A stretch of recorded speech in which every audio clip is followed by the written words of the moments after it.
Next slide, please. Just some housekeeping. Just remember to mute your, not your video, but mute your mic. Don't mind seeing your picture, but mute your mic so that we can prevent any background noise. The first part will be 3 sections with 2 speakers in each section. And during the whole event, if you have any questions, please write them in the chat column, and then we'll pick them up from there and then ask one of the panelists to answer, all the panelists, depending on the nature of your question. And so the chat area is where you need to do this. Next slide, please. The event will be 1.5 hours in English and Spanish. And as they said, when you joined the meeting, if you need to hear the interpretation, at the bottom of your Zoom, you'll see a world sign there with the interpretation button. You can choose either English or Spanish. I see Korean is reflected now, but I don't know that Korean is being translated, but I know it's English and Spanish. If the speaker is in Spanish, you'll choose English and vice versa. Then next slide. Right, I think let's go into the topic of what we're talking about. You know, my storyline has always been that the social and solidarity economy has a huge, a lot to offer to the world, and yet I don't think we're achieving what we're capable of achieving. The impact of COVID keeps having and will have a very significant negative impact on employment and GDP in many countries. Workplace closures, working hour losses, labor income losses, and the situation does not affect everyone the same way. It affects informal workers more, women, the vulnerable. Those are the people that are being affected more. In fact, our last monitor from the ILO shows that we're going to, or that we're losing up to 480 million, the equivalent of 480 million jobs. That's predicted in the last quarter of this year. Next slide, please. It's necessary, and I pick up a quote here, to address the root causes of exclusionary and unsustainable development in order to shape a different future. Rethinking the way we do business will be crucial in order to ensure a people-centered and planet-sensitive recovery. We need to look at all the capitals when we move ahead: people, society, the economy, and the environmental components. They all need to be linked one with the other. The social economy and social and solidarity economy is part of this future, and we need to make sure that we create a space for the social and solidarity economy enterprises to function effectively and make a difference in the lives of people. Next slide, please. The SSE naturally comes as one of the alternative economic models, which can be a key actor and an ally of the public sector in co-constructing public policies for development purposes and in the recovery stage. And we see this especially in promoting the access to basic rights, in particular to the most vulnerable people. This economy, social economy, has the ability to achieve the SDGs, the Sustainable Development Goals. Promoting access to basic rights, I've mentioned, generating innovative solutions, and supporting a just transition, acting as an anti-cyclical, I can't see the antidote.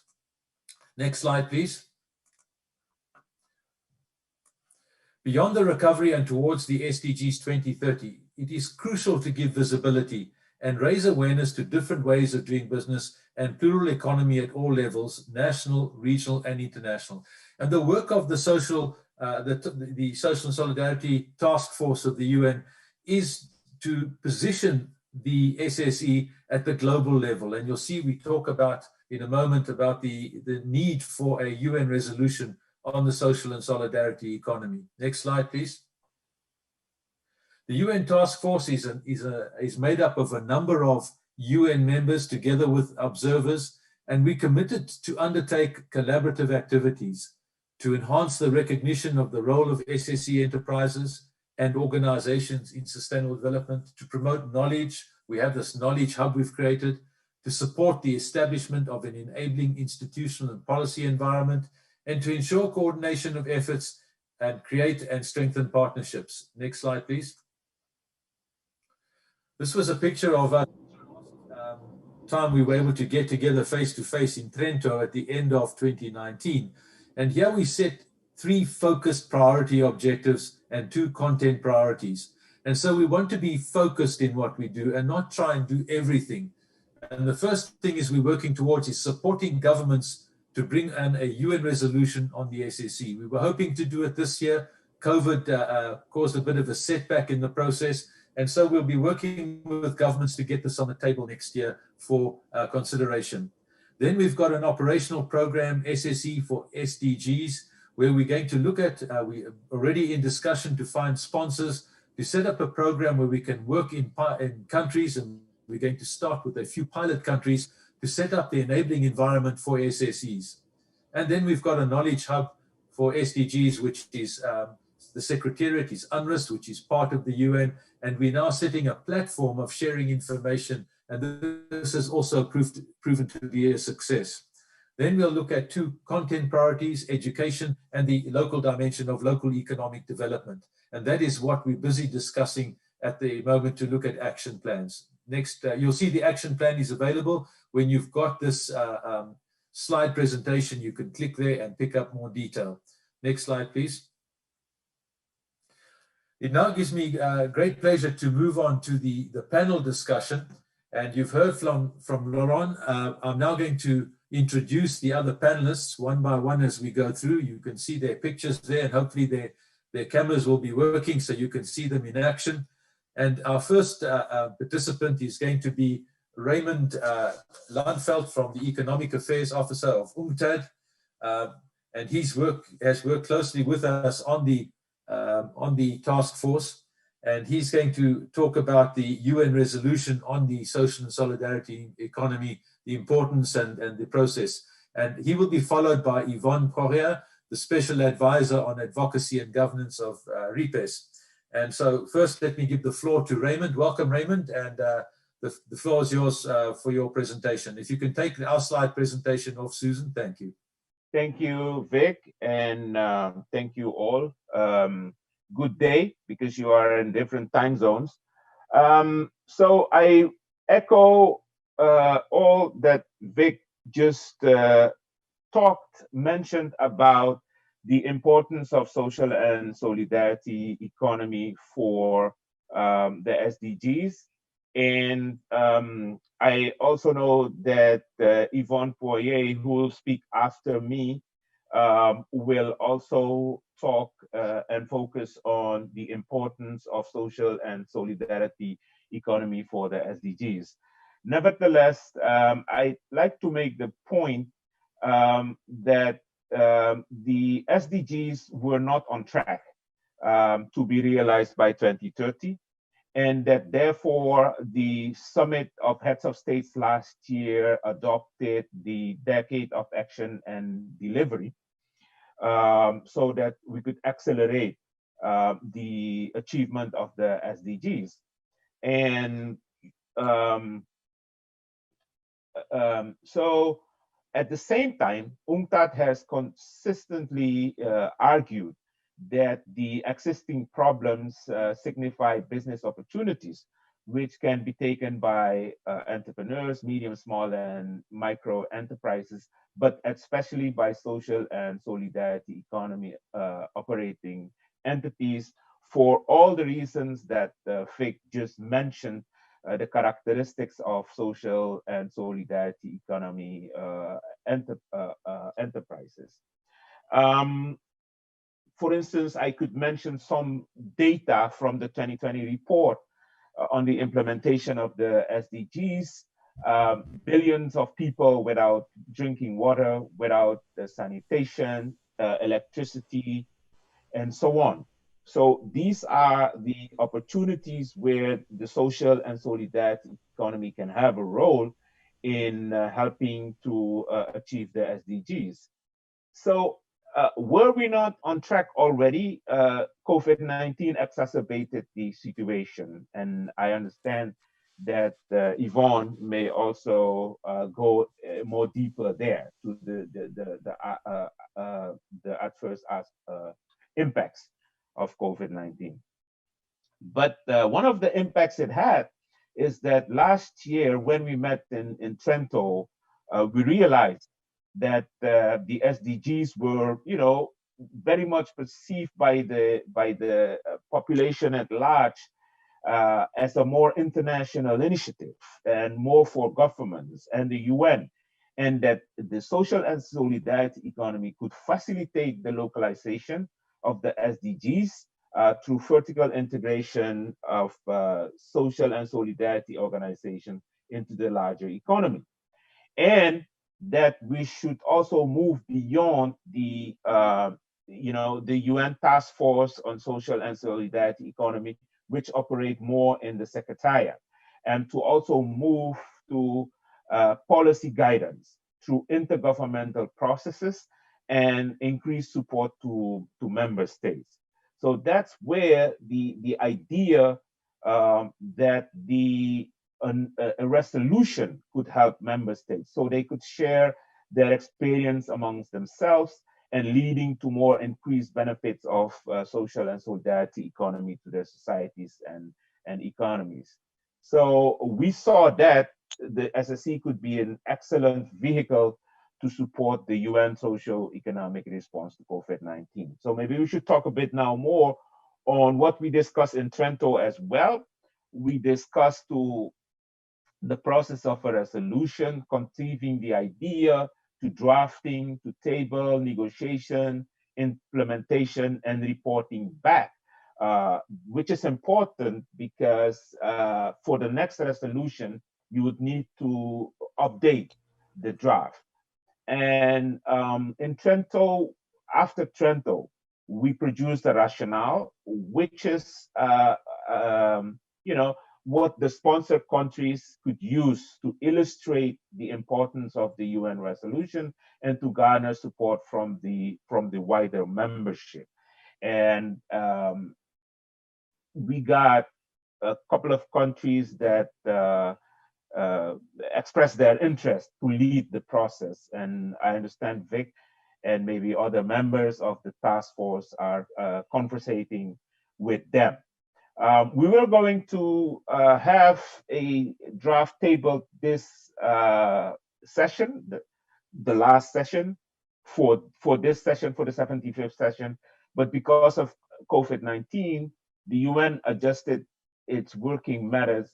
And for instance, the second committee bureau, the committee where we thought of having this draft being tabled, has the formal decision by member states where, without prejudice to the rights of member states to table a resolution, they strongly encourage delegations to defer from tabling new resolutions. So that's are at the point, but I'm confident that the countries that express their willingness to lead the process, that willingness is still there.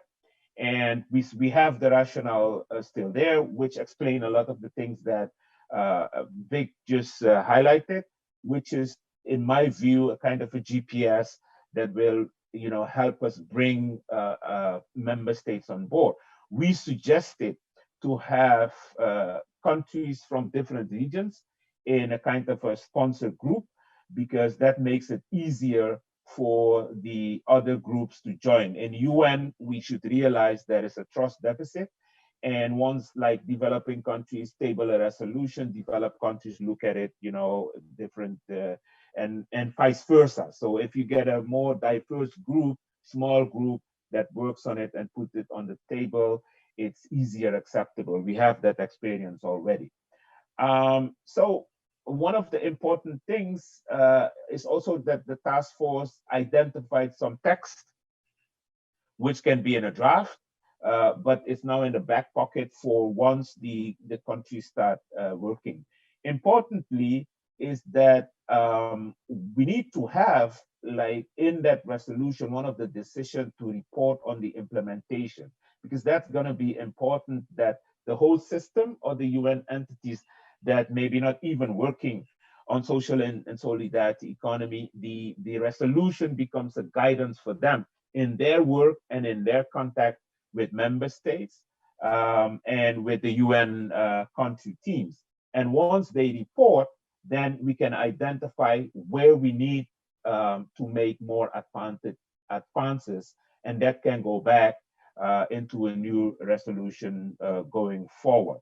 So in short, I'll keep it at that. The importance of social and solidarity economy for achieving the SDGs is recognized, and getting a UN resolution would bring the process forward, because now it would be implemented by many UN agencies, and it would go back to the UN country teams and to the member states to support SSE. And there are some opportunities like the UN social economic response, um, and also the stimulus packages that many countries are now initiating to keep their economies afloat. I think this is my time, so I'll be available for questions if there are. But in short, the resolution can be a very important vehicle to move the SSE, but also to move the SDGs forward. Thank you, Vic. Thank you very much, Raymond, for that kicking off the program. We've got over 200 and I think it's 80 participants on board, 264, 65 now participants. So that is a great audience out there. Thank you everyone for joining. We've got from Mexico, I see from Southwest France, from Switzerland, New York. We've got La Paz in Bolivia, and so I can see in the comment chat that we're really crossing the globe. Seoul in Korea. It's great that we can connect right across the spectrum. Without any further ado, I'd like to hand over to Yvonne Poirier, a special advisor on advocacy and governance of RIPES, to discuss this point further. Yvonne, the floor is yours. Thank you very much, Vic, and thanks to Raymond for making the initial presentation of this project. This is an appeal from the grassroots for UN resolution. That's why we need a UN resolution. All over the world, hundreds of millions of people, possibly as much as 2 billion, struggle daily to survive and meet their basic needs. Most are living in the informal economy and lack basic and health services, social protection, education, adequate housing, etc. Women and girls, youth, and indigenous peoples, communities, and minorities of different ethnic origins suffer from exclusion and discrimination, and all too often from racism. At the same time, inequality in income and wealth is higher than it has been for over a century. Less than 1% of the world's population monopolizes 50% of wealth produced each year. In recent months, one of the results of COVID-19 is that the 5 richest Americans have seen their wealth increase by 500 billion US dollars. At the same time, in a recent report, the World Bank Group announced that over 100 million people in the world have fallen to abject poverty, or extreme poverty, less than $1.90 per day, because of the economic crisis resulting from the pandemic, and they expect more next year. This is scandalous and unacceptable. Communities involved in SSE at grassroots level on all continents saw hope in the adoption by all countries of Agenda 2030 at the UN General Assembly September 2015. However, even before COVID-19 pandemic, countries recognized that progress was not moving at a pace that would allow them to achieve their goals. In some cases, the world has regressed. The ECOSOC president reported after last year's high-level political forum, the national community is not on track to achieve the Sustainable Development Goals. Deeper, more ambitious, transformative, and adequate response is urgently needed. SSE is part of that. More recently, on March 26th, the UN Secretary General made this appeal. The world has agreed on a framework for action, 2030 Agenda for Sustainable Development and the Paris Agreement on Climate Change. And they continue to offer a guiding light for people on the planet. We must ensure that the recovery strategy out of this crisis keeps us on track towards those longer-term objectives, building sustainable and inclusive economy. Along with many UN agencies, we in RIPES, as an observer, member of the task force, say that the tools, the approach to tackle these needs and calls to action already exist. For many decades, people in communities have been building alternatives to improve their own livelihoods, now such as the economic activity, often women in leadership roles. We call it SSE. Economic activities are organized and managed in a democratic manner by people at the grassroots level. People and planet are more important than profits or surplus. The surplus are reinvested or shared with the community. The UN Task Force published a paper published in 2014 called Social and Solidarity Economy and the Challenge of Sustainable Development demonstrate the will to do this. Subsequent papers and research reaffirm this potential. We need a UN resolution that requests states to adopt such an approach. Legislation, policies, and programs need to fully be integrated into government policies, including national frameworks for realizing the Agenda 2030. Even if some progress has been made, the people's development approach has been hampered in most countries by lack of appropriate framework. In some countries, it's even hindered by exclusive support to strictly profit-driven economic activity. Since there are already 20 to 25 states that have adopted legislation and policies, often co-constructed with networks of grassroots organizations, we already have the knowledge to expand this approach to all countries of the world. Progress will be slow without a UN resolution, and in some countries, backtracking can result from election results. UN resolution adopted by the states of the world is a much stronger base for moving forward. The hundreds of millions of people suffering from exclusion and poverty are not looking for handouts as a long-term solution. They would be happy to implement a more appropriate approach to their livelihoods. What they need are adequate resources, support mechanisms, training, access to suitable finance, etc. The current pandemic shows the resilience of SSE enterprises, as was the case in 2008 and 2009. The reason is simple. Solidarity is at the basis of the economic activity. One last argument, we must speak from our heart. Thank you. Thank you very much, Yvonne, for your input. I see we've also got people from Bogota and Colombia, from Paraguay, from Spain, from Brazil, from Nicaragua, and so our list keeps going.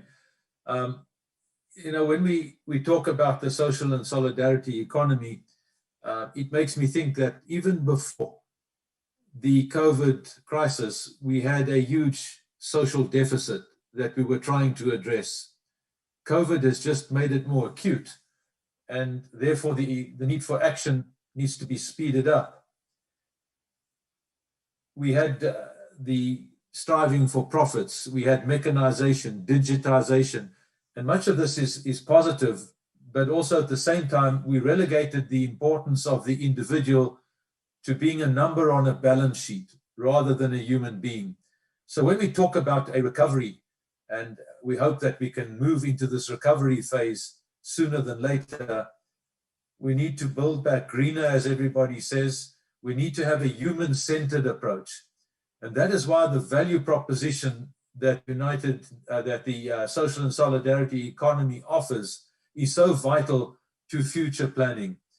We need to get the operational side also on track so that it's not just talking at a global level with policies and fancy statements, but we need to get down to the grassroots to make a difference. I now need to move on to the next phase of our program. Before doing so, I just want to point out to you that in the chat column, Fernando has put on the various links that you can see the social media. You are welcome to link into any one of those sites to see more about what we're doing. I'd now like to introduce Jürgen Schwetman, international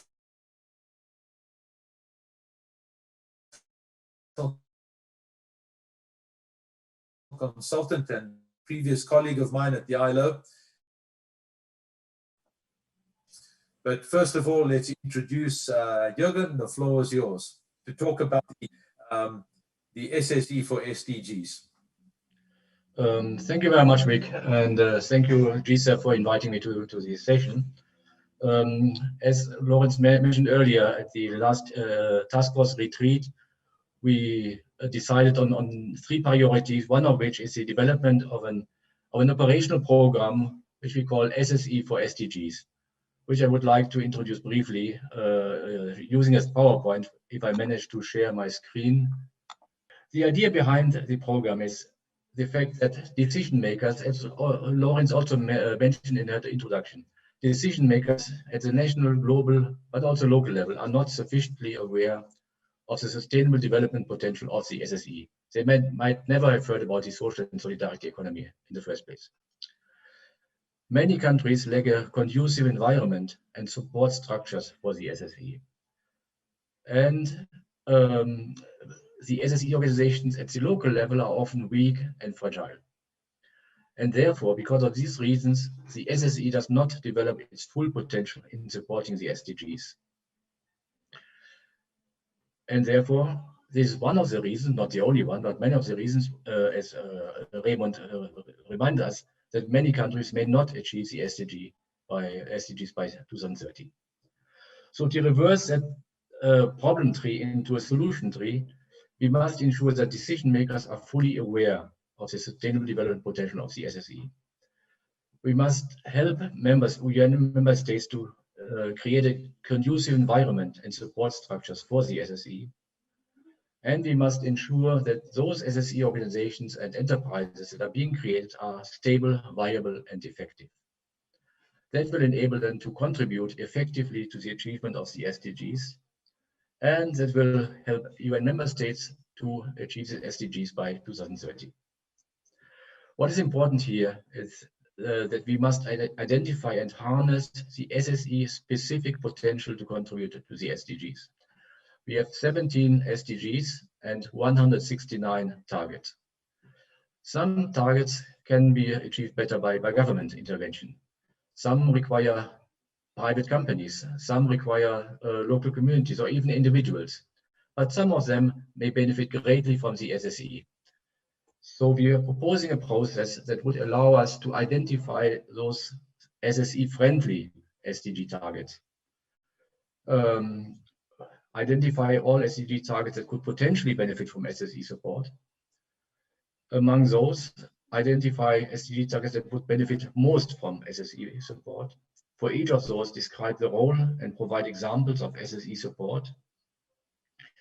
Then we determine benchmarks for the SSE contribution in relation to the SDGs, indicate a total of 240 SDG indicators associated with the targets. And finally, decide on a final list of SSE-friendly targets, comprising not more than 40. That was an agreement we had as the task force. The program was developed at a time when the corona outbreak has just begun. But of course, over time, it became important to take into account the outbreak as well. That's why we propose to prioritize those SDG targets that have a relationship with COVID-19 and can benefit from the SSE. The program, and I will present the structure briefly right now, would at the global operate at the global, national, and local levels, and it would at the global level benefit UN member states, UN funds, programs, and agencies, permanent missions accredited at the UN, development cooperation agencies, and the global civil society, including GSEF, for example. At the national level, governments, parliaments, SSE networks, social partners, and civil societies, and at locally, SSE supports institutions, SSE leaders and promoters, and finally, SSE members, the individuals that belong to the SSE and that are our ultimate beneficiaries, those that we want to reach, so that no one is left behind. We have developed a so-called theory of change or a logical framework, which I agree is not really visible on that screen. The program will operate at the national and subnational level to produce an appropriate SSE ecosystem, including support structures, and at the global and regional level to increase the knowledge, awareness, and capacity on SSE at the global level. And that is broken down in a number of immediate objectives, outcomes, and outputs, which I will not introduce one by one right now. I think the PowerPoint can be shared with all participants so that they can have a look. I would rather go right away to the expected project output, the principal ones. The project will operate at the global level and in 3 pilot countries. The selection criteria will be presented right now. So we will have, at the end of the program, 3 national SSE policy papers, 3 national SSE laws, and 3 national networks and support centers. We will have 3 national SSE surveys conducted, 60 local support institutions capacitated, an SSE challenge fund of $600,000 would be established. And we hope that 600 SSE organizations at the local level with 12,000 individual members will be supported by the program. At the global level, we hope to complete 6 research projects. We hope to organize a second International SSE for SDG conference. The first one took place in March this year. The SSE Knowledge Hub, which already exists and is very operational, should be expanded. 15 SSE information sessions for decision makers in New York, in Geneva, and in other places, so that those who are deciding on development policies are being aware of the SSE. We continue with the ILO ITC International SSE Academy, at least one of which should be held every year. And SSE policy and legal guidelines will be drafted in cooperation with the OECD, which is working on a similar program. I mentioned that there will be 3 pilot countries, and we propose a number of criteria for the selection of those countries. They should dispose of a national SSE network. They should have the willingness to support, to develop SSE policy and laws. The SSE should play a role in the national development plan of that country. The UN resident coordinator and the members of the UN country teams are favorable of the SSE, since this is a joint UN program involving more than one agency. The SSE should play a role and place in the country's United Nations Sustainable Development Framework, which is a new name for the common UNDAS. Hopefully there will be ongoing SSE projects, and we need an interest of development partners in supporting SSE initiatives in the respective countries, because the budget of the program that we are proposing will not be sufficient to work in all areas of these 3 countries. Finally, the comparative advantage of the UN Task Force for the Social and Solidarity Economy. It is a self-initiated partnership from the UN family. It is delivering as one, but from bottom up. It is a unique partnership between UN and the global SSE movement, an effective platform for coordination, exchange of knowledge, and joint events. It has no cost implications for participating agencies. It's very much driven by the enthusiasm and availability of individuals in UN agencies, and is a very concrete contribution to delivering as one. Thank you. And we certainly are looking forward to getting this into operation, and that's where we're having discussions at the moment with various donor countries and donor organizations to help us get this going.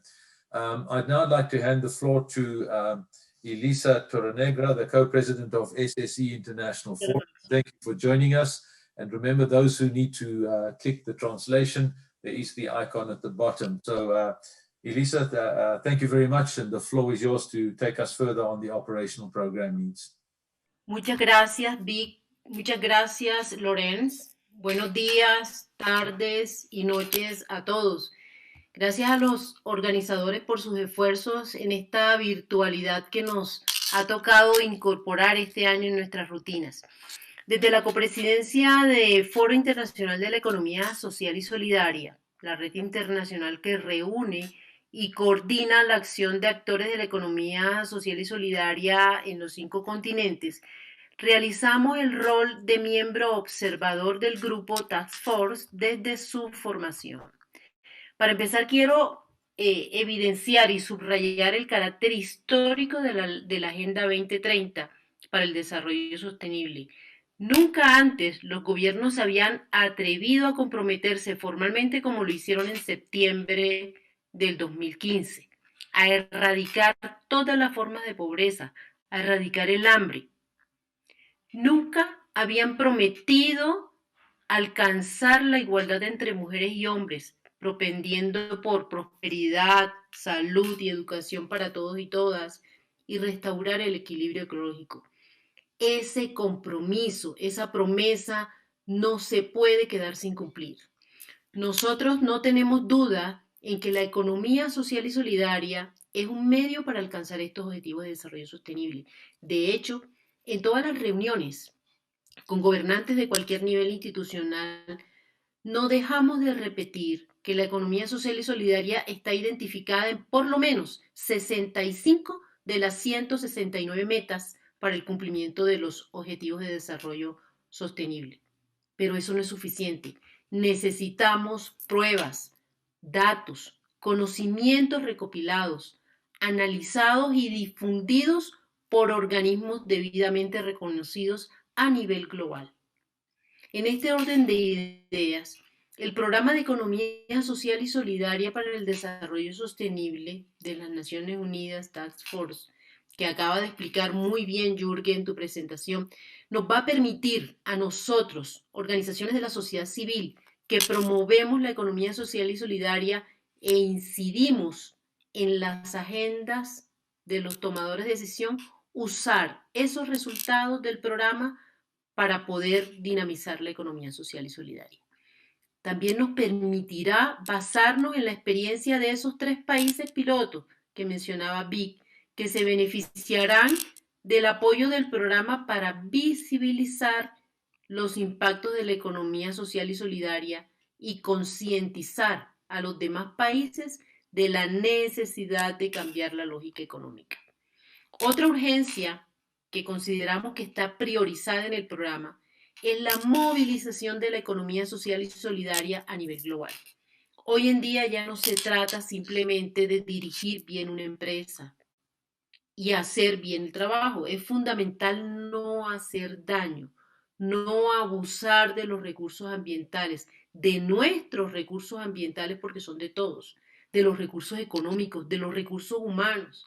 Y lo más importante, en medio de tantas diferencias y brechas que hay en el mundo, tenemos que comprometernos a ampliar el alcance de la solidaridad, especialmente a las grandes organizaciones como las 300 cooperativas más grandes que gestionan más de 2.000 millones de activos o de las muchísimas mutuales que dan tantos servicios a sus comunidades. Debemos hacer que los principales actores de la economía social y solidaria sean conscientes de la responsabilidad histórica que les incumbe. Finalmente, y como miembro observador desde sus inicios, puedo decir que la economía social y solidaria es esencial para alcanzar los 17 Objetivos de Desarrollo Sostenible. Probablemente sea incluso una condición sine qua non para este éxito, pero esto no sucederá sin que además los propios agentes de la economía social y solidaria dediquemos el tiempo suficiente, la energía y estructuremos un esfuerzo a nivel global. La articulación entre todos es clave. Por lo tanto, es necesario que todo el movimiento de la economía social y solidaria se movilice en torno a este programa para el 2030 y que lo hagamos práctico y visible, que ayudemos a resolver brechas, que seamos y nos visibilicemos como parte de la solución en cada región del mundo, América, Asia, África, todos los continentes, porque vivimos los problemas y sabemos cómo resolverlos. En resumen, que entre todos seamos capaces de gestar y vivir un mundo mejor. Como miembro observador, debo además agradecer a las Naciones Unidas, a las múltiples agencias que están involucradas en este programa, a que realmente sigan involucrando a la economía social y solidaria porque es el actor que no solamente lleva problemas, sino también podemos aportar en soluciones. Muchas gracias. Thank you very much, Elisa, and thank you very much to the support from SSE International. We have had many activities, joint activities, and we look forward to a continued relationship in building on the platforms that have been created. I see we've also got people from Argentina that have joined us.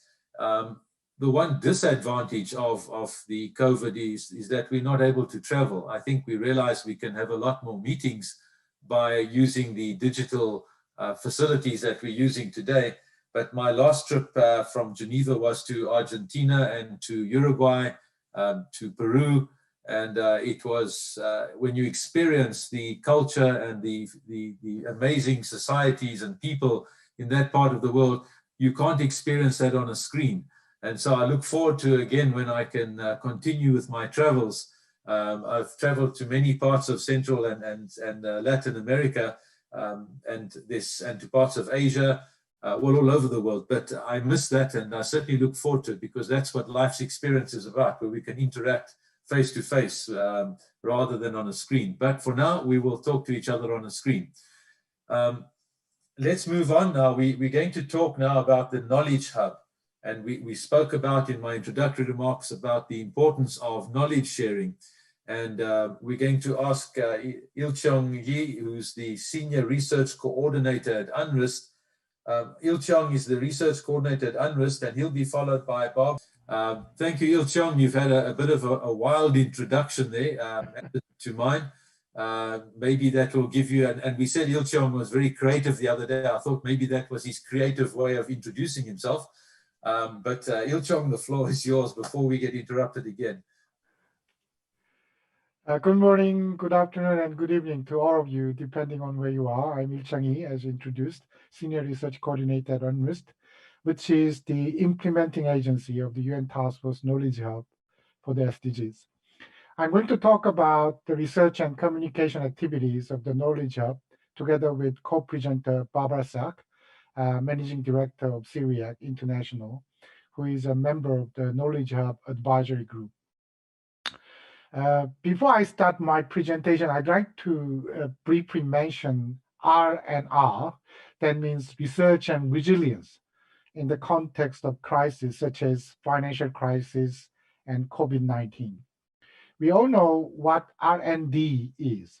It is a process intended to create new or improved technology that can provide a competitive advantage at the business, industry, or national level. But whenever enterprise, industry, or country is under the financial constraints or in crisis, the first thing they want to cut in terms of budget is R&D. Well, to those who want to cut the R&D budget, maintenance is more important than invention of new products or ideas. But maintenance in the context of crisis also demands a lot of research. Research should not have a stop-go cycle because of the fluctuating external conditions. That is what I meant by R&R, research and resilience. When you want to make resilient organizations and forces in society which can build back better, we need innovative ideas and this knowledge drawn from a good research.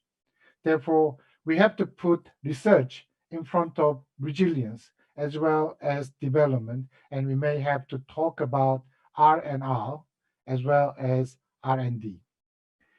And the Knowledge Hub Barbara and I will talk about today is one of the collective efforts to continue the research for both resilience and development. Can I have my slide? Knowledge Hub for the SDGs was established in 2018 as a part of UN Task Force. It focuses on 3 activities: synthesize and analyze issues related to the SDGs and SSE. So in a way, the Knowledge Hub envisions its role as a research arm of the UN Task Force. The second is related to this research activity, and it is the production of knowledge on SSE for the SDGs. These roles of the Knowledge Hub in processing and producing knowledge have been particularly manifested in the last year's UN Task Force International Conference. The third is the communication and outreach, targeting policymakers, practitioners, and researchers. The Knowledge Hub webpage is a key means of implementation of this communication and outreach activity. Next slide, please. With these activities as a key focus, the Knowledge Hub has produced many interesting outputs. First of all, as I mentioned, there is an online Knowledge Hub website, which is a part of UN Task Force website. It has more than 100 papers on the issues related to SSE and the SDGs. And in 2019, we have organized two UN Task Force international conferences, one Asian version in South Korea and one international version in Geneva, which generated lots of exciting discussions on the role of SSE in achieving the SDGs in local context. And currently, the Knowledge Hub is undertaking two research projects. The first is Opportunities and Challenges of Statistics, funded by Korean Statistics. And the second is SSE Encyclopedia, for which we are still seeking for funding. Next slide, please. Early this year, we established Knowledge Hub Advisory Group to mobilize collective efforts to further develop our research strategy, research projects, and communication activities. The members of the advisory group are UNDP ART, OECD, GSAP, and SIRIAC International. I will call upon Barbara Sack, who is the delegation of SIRIAC International to the Knowledge Hub Advisory Group, for the rest of the presentation. Barbara, over to you. Thanks very much for this opportunity. As Il Sheong said, so we are a research center and we are very happy to be part of the entire endeavor here, and also the Knowledge Hub, the UN Task Force, as observers. And I would like to stress and underline two or three things. First of all, it's really important for all the people around the world, and especially those listening to us now, to have a global platform and a reference website at world level. It's important also to have legitimacy and peer recognition, and I think that this is really ensured by the large number of members that can be associated to all those efforts on the Knowledge Hub, but also looking at all the observers that are now in the UN Task Force, because they represent different and various components and approaches, understanding of the SSE, and especially of the various roles that SSE entities and organizations can have to achieve the SDGs. So it's really important to have a platform and a one place where we could find basic information, but also links for further information and study. So I really would like to thank all the people around and many of the participants and speakers that do co-manage this and co-work together to have this platform and the Knowledge Hub.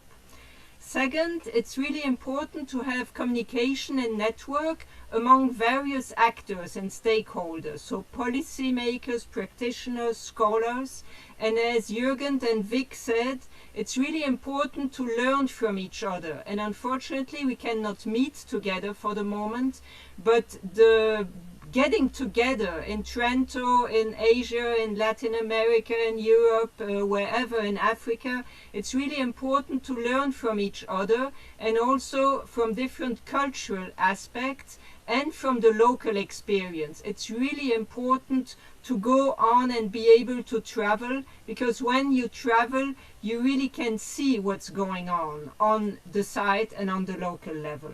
So this enthusiasm and the big family that can be social and solidarity economy, we currently miss, and we truly hope that we soon will be able to meet each other again physically. Next slide, please. So I would also make and stress the importance for the strategies Ilseong and Vic and Jürgen also already spoke about the different action plan and what we favor. And it's really important to have players within the UN system. I speak here of the resolution that was presented, well, about an hour ago now, but also to establish the necessary linkages between the grassroots initiatives and the local level, all the way up to the world level. So it's very important for all the people around us that they bring with them the local experiences. And we are very grateful to the UN to be able to put all those efforts together and then be able to speak at really world level. So second, I would like to say that mobilizing resources is also important without forgetting the younger generation. We have an action plan where education will be really important, and it's important to have the younger people on board. We have to explain them what is social and solidarity economy and to show them with practices how they could cooperate too. So research, communication, resilience, and all together we can make it. Thanks. Thank you for all our presenters who've had their input thus far. We have some time now. We've got 29 minutes for some questions. If you've got questions, please put them into the chat column. We have one or two that I'm going to direct to the panel. Sometimes I'll only ask one or two of the panelists, but this opening question I'm going to ask each of the panelists, if you can just give a one sort of 1 minute brief or even 30 seconds, but short interventions, so we can try and cover as much ground as possible. The question I want to ask each of the panelists, and I'll call you in and one by one, and I'm going to ask you, Lisa, to come in first, and then I'll go to Jürgen, then to Raymond, Yvonne, Barbara, and Ilchong, in that order, so you can get your thoughts ready. The first question is, let me just get in front of me, is how do we transform the present and build a better future from the perspective of the social and solidarity economy? I mean, everyone has the slogan. They walk around now and say, we need to build back better and greener. How do we do that? How do we start this when we've got this COVID that's just causing havoc out there? It's a difficult question, but let's hear your thoughts. Elisa, can you come in first, please? Let's see, are they able to unmute Elisa, please? To Jürgen. Jürgen, can you respond to that? Let me try. I hope you can hear. Well, I think that the COVID-19 outbreak has had at least one positive impact, and that's to reaffirm the centrality of the human being in development. What is meant by leaving no one behind? When you look at the SDG number 8, it's usually looked at being on decent work, but it also covers economic growth. The first target is a 7% economic growth. I think the COVID-19 outbreak has shown that economic growth is not the ultimate ratio of everything, that we need to ensure that the human being benefits from growth. And there, I think the SSE can play a very important and very precious role in linking the economy to the human being. Thank you. Thank you. Elisa, are you there to come in? Yes, we see you. Please come in. Your thoughts, please. Muchas gracias, Vic. Yo creo que una de las grandes beneficios de COVID, con mucho dolor por los enfermos y las pérdidas, es que se ha podido visibilizar la diferencia que hay entre clases sociales, entre clases económicas. Y nosotros podemos precisamente estar cerca de la gente, cerca de la solución, precisamente motivándolos a que se organicen comunitariamente. Este es el momento en que todos los estados están poniendo mucho dinero en aras de la solidaridad, pero no es lo mismo un dinero, una acción externa que la realizada por las mismas comunidades. Entonces, si tú me preguntas, Vic, ¿cómo hacemos? Yo creo que hay que empezar en terreno a motivar la asociatividad, a motivar que entre todos los del barrio, los de la zona, podamos reconstruir precisamente los medios en que podamos vivir mejor, tanto en compartir alimentos, tanto en disminuir costos de transacción y poder unirnos, sobre todo con el tema nutricional, la productividad agrícola en las zonas. Es muy importante poder decirle a la gente, aquí estamos unidos y como no podemos estar viajando, aquí vamos a resolver nuestro alimento, aquí vamos a resolver nuestra educación, aquí vamos a resolver cuidándonos todos. Yo creo que la asociatividad puede ser una respuesta muy importante en este momento. Y nosotras, las redes internacionales, las redes nacionales, las redes locales, estar muy atentos a qué necesitan las comunidades para poder darles elementos de cómo pueden funcionar en una economía que no conocían. Thank you very much. Raymond, are you there to come in?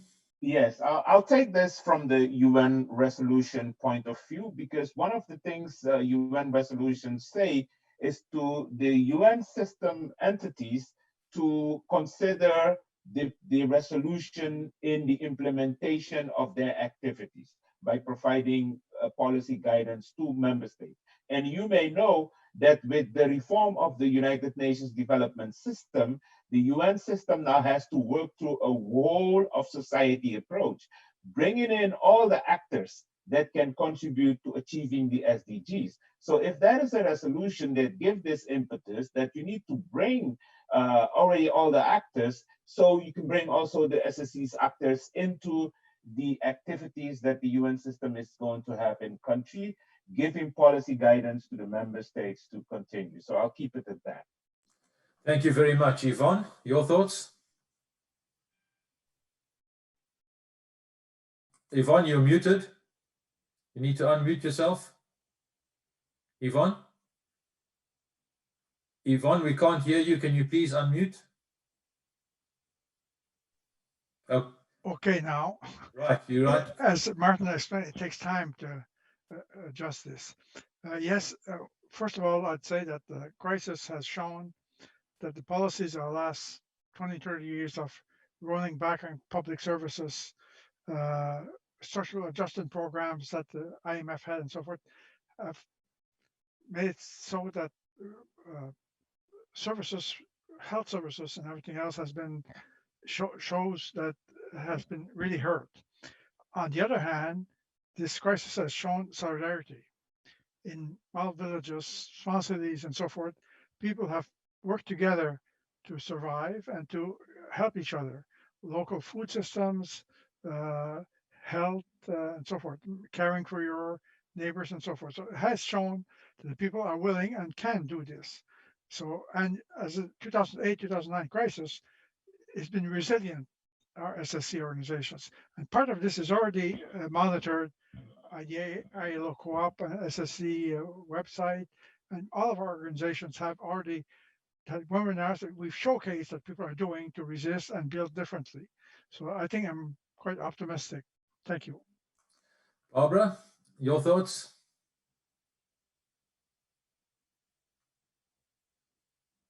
We're not hearing you, so you must be muted. Yeah. Do you hear me now? Yes, please Okay. go ahead.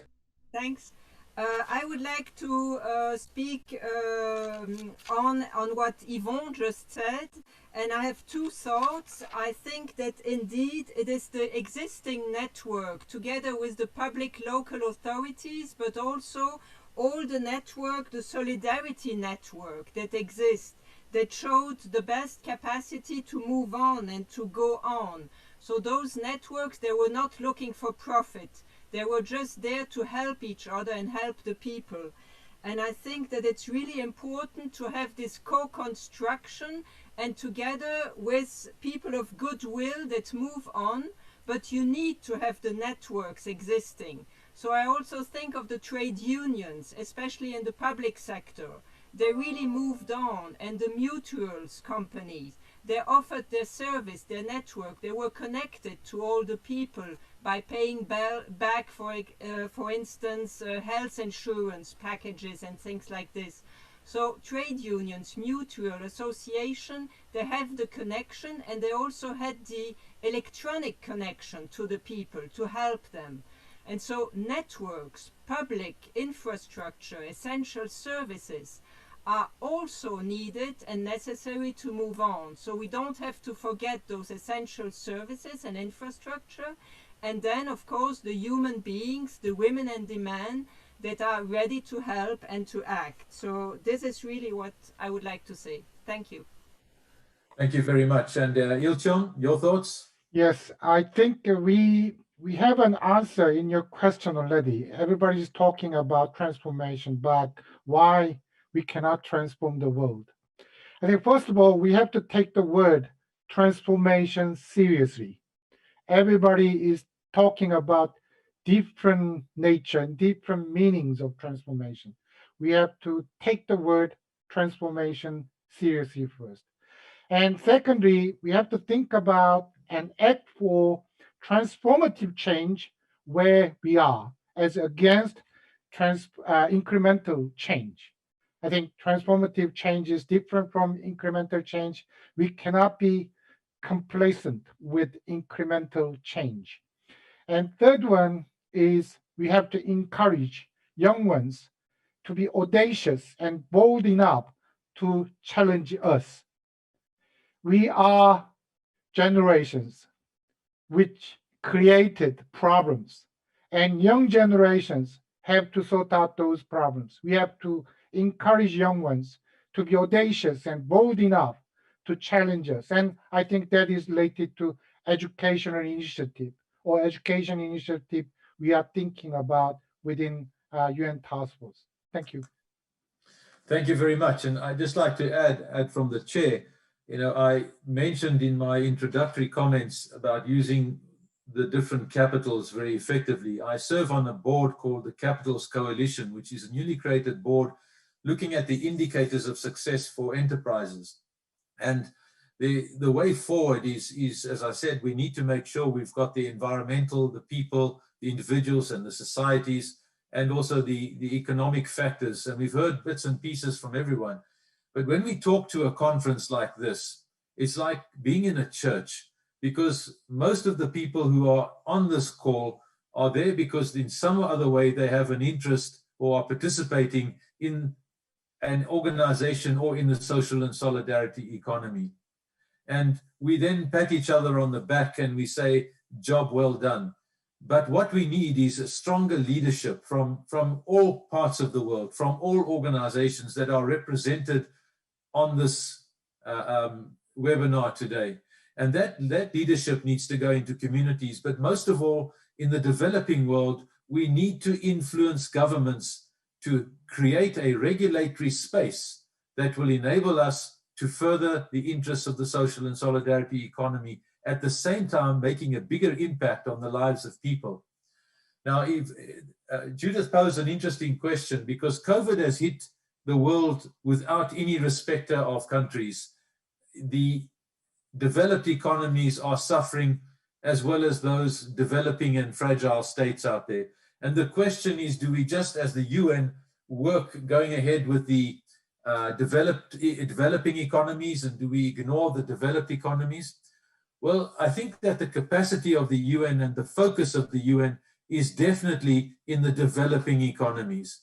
We don't ignore the fact that there are important, that there is important work to be done in the developed economies, but we find that the economic situation, the infrastructure, and the way that the social economy is already entrenched into their systems, it makes it far easier for them to respond. But I think it's an interesting question, because we mustn't be seen to just ignore those areas that are in need of help. And so when we talk of a UN resolution, or we talk of a knowledge hub, it certainly needs to include the participants in the developed economies as well. And we mustn't create a split between the two. But most certainly the work that we are doing most of the time is in the developing world. So I think let's hear some thoughts on the the role of the UN. How can the UN play a bigger role? And I'm going to turn to Jürgen. You've been in the UN, you're now out there as a consultant. You know, what kind of advice would you give as a consultant if the UN system said to you, what should we be doing better to assist the countries out there, other than the operational example? Is there any other thought you've got, Jürgen? Well, I think one issue that remains to be solved at the UN is working together in a better way. I was fortunate to work in Tanzania in 2006, 2008, when Tanzania became a delivering as one pilot country, meaning that the UN agencies were trying to develop joint programs and deliver those programs jointly. It was, in my view, a very beneficial experience, and that which needs to be repeated both at the country level and at the global level. It makes no sense for UN agencies to compete with each other. They have a lot of synergies and complementarities to exploit, and that should be the way ahead. That would be my advice. Thank you. We've heard a lot about educating people. Ilchong, give us an example of what you see as a way that we could get the youth on board through what means. If you think creatively, what comes to mind when you talk about educating or involving the newer generations that are coming through? I think if you look at the history of development of awareness about the human rights or climate change crisis and all that, I think, you know, school education played a significant role in educating the youth about those dangers and the human rights importance. And they became kind of the leaders and frontiers and advocates for those movements about human rights and climate change. So I think it is quite important to engage with school education with our knowledge and experience on SSE. Every country has different school system and different system to make curricula, but I think everybody in this forum and beyond should look at the way to integrate our knowledge on SSE and information on SSE into school education system. I think that should be the first step to educate young ones and nurture them as leaders of SSE to transform the society and the world. Thank you. Thank you. You know, I looked at this Greta Grunberg, the young lady who's championing the cause of the environment from the youth, and the amount of publicity and space that she created with her action. Maybe we need some youth like that in the social and solidarity economy that will stand up and make a noise. We should even look at some champions out there. I'm a big football fan, and I was thinking, coming from Latin America, maybe we should get Lionel Messi to take up the platform for us, and we'll certainly pull in all the football followers across the world to listen to us. But we need to be creative. I think that's one of the notions. We need to be creative in how we talk about the social and solidarity economy in a way that makes it exciting for people to be engaged with it. When I look at the associations on the United Nations Task Force, I look at SIRIAC and SSE International, and I come to you, Barbara. What do you see from SIRIAC is what would be driving your organization? And I'll come to you, Elisa, next. What is the key part for SSE? What's going to drive you in the next year ahead in the activities of your institution? Barbara, first you. Yes, thank you. Do you hear me? Yes, we hear you. Okay.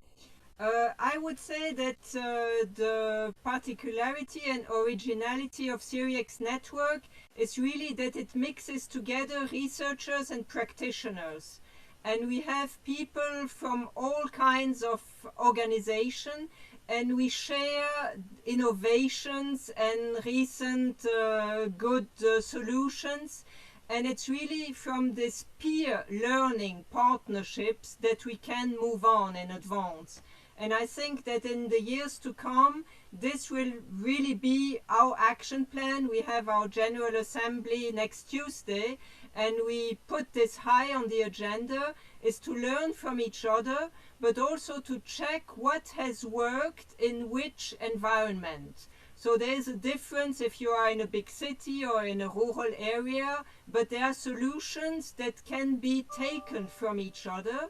And we are really going also to look at the post-COVID, what has worked, what can we learn from either organization, from the social and solidarity economy, but also from other people and other stakeholders and actors. And it's really this peer learning that is really the most important for us, but not to forget the practitioners and not to forget also the managers of big companies that can have a big influence. If a manager moves on and say, I want to be creative and innovative, and if he has good leadership capacities, there you can really make big steps forward. Thanks.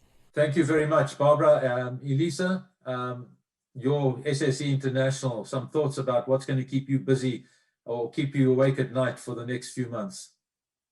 Nuestro enfoque principal es la visibilización.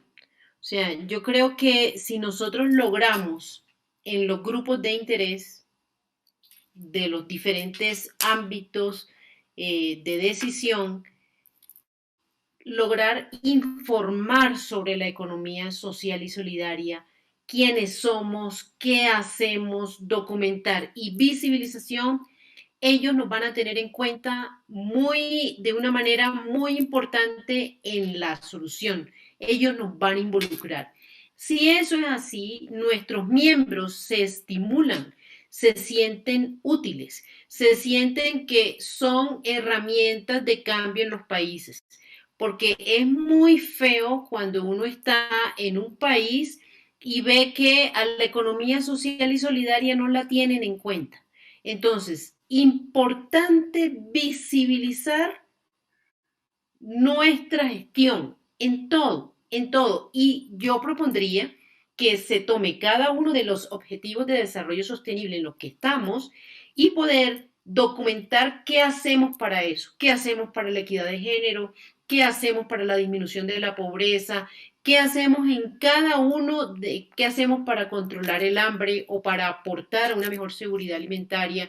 Entonces, yo creo que es muy importante la visibilización en nuestra entidad, en SFI, estamos recopilando datos para mirar cómo aporta cada uno de las instancias de la economía social en los países a lo que es el logro de cada meta. Porque si no logramos visibilizar eso, tampoco nuestra misma gente se reconoce, se valora y puede distorsionarse. Necesitamos automostrarnos, luego pasar a los grupos de interés y ahí sí te generar una dinámica, ¿verdad?, de visibilización y valoración que puede ser importante para que el resultado sea positivo. Thank you very much. Yvonne, and then I'm going to go to Raymond and then we'll wrap up. Yvonne, what's going to keep you busy in the next few months? Our work will be focused a lot on network building in different countries, because getting national policies is essential that there are SSE networks in different countries. They often are weak. There's nobody who wants to fund networks. Even different agencies, when we go to them, they say, how many jobs are you going to create? What project, what will be the outcome? But the capacity building is essential. So we, at the global level, the work with the task force, we continue this work on different projects, but and we have 2 programs coming up this year, working in Latin America and in Western Africa. We really want to strengthen the networks, because otherwise building with the government's public policies will not come up. So this is really something we are working, our priority for the next year. Thank you. Thank you. Raymond, I'd like to ask you from a UN perspective, what do you think the UN could do better? We've heard from Jürgen suggesting about how we could be more integrated. Any quick thoughts on the UN side of things? What should we be doing better in the next few months? Thank you. I echo what Jürgen said, and also link to what I said also earlier. That's why the reform of the UN development system focused on having a whole of system support to country, to mirror a whole of society, helping countries to come with policy guidance that they can bring the whole of society into their development activities. And then we can mirror that with a whole of system support to them. And then the actors of SSE in the resolution that we're talking about can get, inroad to the system. So this is what I would say. Maybe one more thing for why we need the resolution as well is that once you get reporting on the implementation of the resolution, you will record, you will bring the experiences that in country A and country B for country C to see what's happening somewhere else, and they can learn from each other. I'll keep it at that. Thank you, Vic. Thank you very much. There's a comment that has been made in the chat column by Maria Fustik. Now, I don't know Maria, and there's so many people on the screen, I'm not able to identify her yet. But the statement she says, as a young student myself, we learn so much about issues and problems, but not about solutions. Educating about SSE can fill that gap. I think we've just found our Greta Grunberg out there in terms of a young person who's putting a challenge out to us. So I'm going to send Maria my email address from the ILO and ask that she contacts me, because that is a statement which I think we would like to take up and see how we can involve Maria in our future discussions and to involve more youth like Maria. And it's really a pleasure to have her on the chat show today. And if there's any other students out there, feel free to contact us, that we can start looking at how we can involve you in our discussions at the UN level and at the different organization level. It would be great to have people like you on board. Now, we've come to the end of our session, and I'd like to thank, first of all, Laurent, and I'll see if there's anything you want to say in closing, Laurent, but I'd like to thank Martin for handling that guy who bombed in, or those people that bombed into our system very efficiently and effectively. It did give us a bit of entertainment. So thank you, Martin, for how you've handled our session for 1.5 hours, to Susan and to Valentina for your great work behind the scenes, and then to our panelists for giving their insights and presentations. That is much appreciated. And to each of you out there that made this webinar an interesting debate.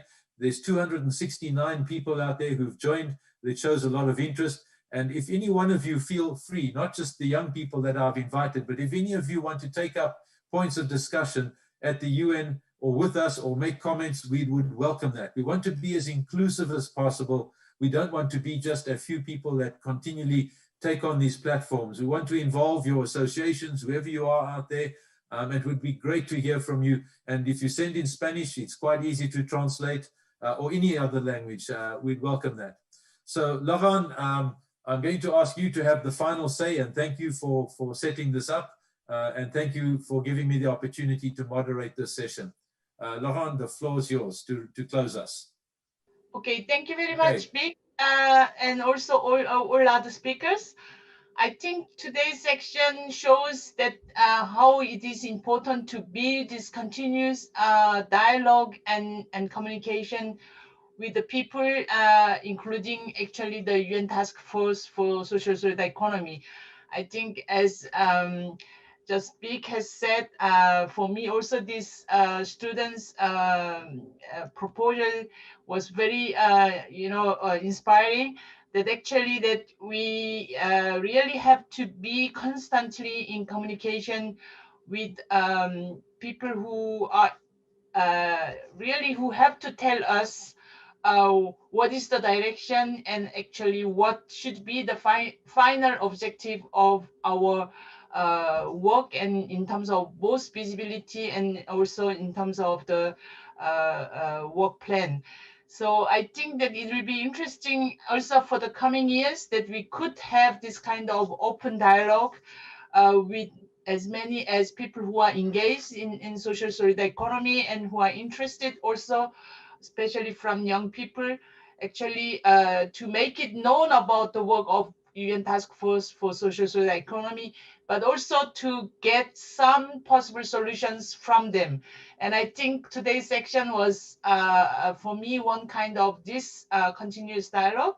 So thank you once again, actually, to join our global virtual forum to share about what you are trying to do as a UN Task Force for Social Economy, and actually that we would need to build a much larger alliance with the people in the field and also with the young people. So I'm looking forward to this. Maybe I was thinking that even for UN resolution project, we should actually organize a global campaign to pressurize our government. So thanks once again, I think, for joining us and moderating this section.